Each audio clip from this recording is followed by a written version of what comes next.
Si Marisol Abdurrahman, kaugnay pa rin ang pagtanggi ni Secretary Marroas sa sinasabing demolition job laban kay Vice President Jejomar Binay. Marisol?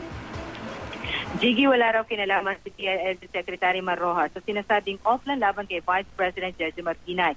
Nang tanungin siya kanina ng mga taga-media kung ano ang kanyang reaksyon sa sinabi ng kampo ni Vice President Binay na siya ang nasa likod ng offline staff noong 2016. Wala rin daw katotohanan na nadidiktahan ang ilang senador maging si DOJ Secretary Leila de Lima na iniimbestigahan na rin ang anomalya o manong ipinupukol kay Binay. Sinagot din ni Rojas ang aligasyon ng kampo ni Binay na siya ang nasa likod ng aerial video ng hacienda ng mga Binay sa Batangas. Wala raw itong katotohanan ani Rojas. Wala rin daw siyang staff na sumakay sa chopper nang punan ang ari-arian sa Batangas. Ni hindi nga raw niya kilala ang may-ari ng chopper. Ayon kay Rojas, ang issue raw ay kung ano ang nakuna ng chopper at hindi mismo ang chopper. Kaya sabi ni Rojas, imbis na magturo ang Vice Presidente na kung sino ang nasa likod ng paninira sa kanya, harapin na lang daw niya ang mga aligasyon. Si Binay ay hayagang nagsabi ng kanyang intensyong tumakbo sa pagkapangulo sa 2016 presidential election.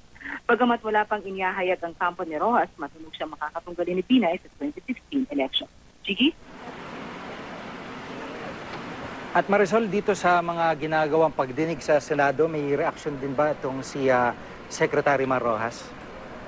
Actually, we tried to ask Secretary Rojas about it. Kaya lang kasi, alam natin, na simula alas 8 pa lang ng umaga, marami ng engagement si Secretary Rojas. Ng mga oras na yon, nasa Camp Crame na siya. At tinanong natin ang kanyang staff, ni walang araw time makinig ng radyo o mag-monitor sa TV ang kalihim. Kaya we understand na wala rin siyang balita o monitor doon sa nangyayari sa Senado.